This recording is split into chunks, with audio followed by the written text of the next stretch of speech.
Ele que é nascido o Rei dos Judeus. Porque vimos a sua estrela no Oriente e viemos a adorá-lo. E o rei Herodes, ouvindo isso, perturbou-se a toda Jerusalém com ele. E congregados todos os principais sacerdotes e os escribas do povo, perguntou-lhes onde havia de nascer o Cristo. E eles lhe disseram: em Belém de Judeia, porque assim está escrito pelo profeta: e tu, Belém, terra de Judá, de modo nenhum és a menor entre as capitais de Judá, porque de ti sairá o guia, que há de apacentar o meu povo Israel. Amém? Pode se assentar. Glória a Deus, aleluia, por sua palavra. Como eu estava dizendo, eu fico muito feliz mesmo de estar aqui e ver uma juventude que não se prende a números, a quantidade ou a expectativas humanas. E graças a Deus também por essa palavra. Graças ao Senhor por isso. Porque o que Deus tem para fazer, Ele faz com um, com dois, com três. Ele não precisa de multidão para agir, porque Ele é um único Senhor e Salvador. E isso é o suficiente para Ele fazer o que Ele quer fazer. Amém? Amém. O texto que nós lemos aqui, o Evangelho de Mateus, no seu capítulo 2, vai relatar um episódio em que os magos, quem são esses magos? No caso, eram homens sábios, homens que trabalhavam dentro de um palácio, eram homens que alguns deles eram adivinhos e provavelmente esses magos, eles vinham da Mesopotâmia naquele tempo e eles começam a observar, eles começam a analisar, porque eles estudavam e eles acreditavam naquilo que já estava escrito, naquilo que já estava, naquilo que havia sido profetizado. E crendo naquilo que havia sido profetizado, eles observavam e analisavam os sinais. Então aqui, Mateus ele vai relatar aqui o que acontece a partir do nascimento de Jesus.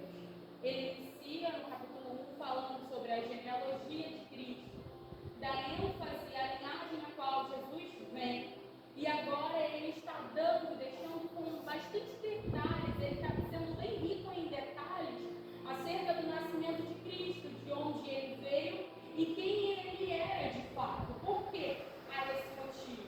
Porque o povo de Israel, vocês bem sabem que a Bíblia nos conta que ele veio para o povo de Israel, porém os seus o rejeitaram. Então aí é como se fosse aí, a gente entende, né, de maneira superficial, há mais profundidade nisso, porém a gente entende que aí abre-se o Evangelho a todo mundo, aos gentios e a palavra de Deus para tudo isso, mas não vou adentrar totalmente nisso. Mas eu vou focar aqui agora naquilo que o Evangelho segundo Mateus relata. Ele está querendo, qual é o objetivo dele? Mostrar que Jesus Cristo salva, cura, liberta? Sim. Mostrar os milagres que Jesus Cristo havia feito? Sim. Ele vai mostrar os milagres que Jesus havia feito. Ele mostraria os ensinamentos que Jesus deu?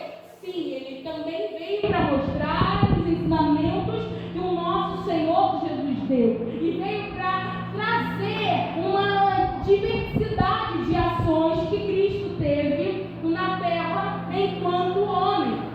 Sim, até o momento da crucificação e ressurreição e tudo isso.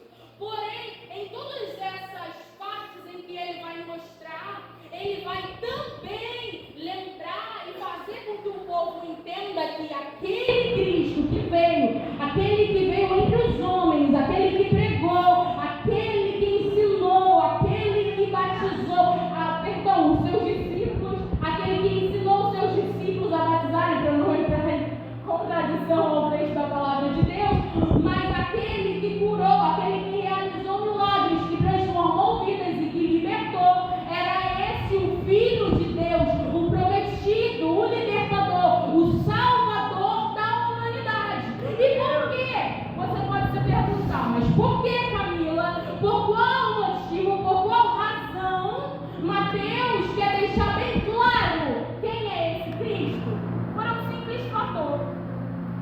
Os israelitas e os judeus naquela época, eles estavam esperando outra coisa.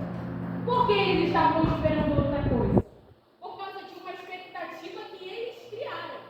Eles sabiam que viria alguém para libertar.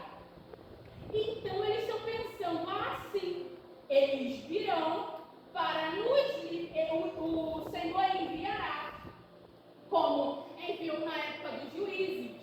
O Senhor enviará como enviou na época de Moisés, como enviou Josué, que nos livrará da opressão do império que nos domina, da opressão do império que está nos dominando, a qual nós temos que pagar os impostos, a qual nós estamos presos em nossa própria terra, a qual nós estamos sendo escravizados. Então eles estão esperando isso, eles criam essa expectativa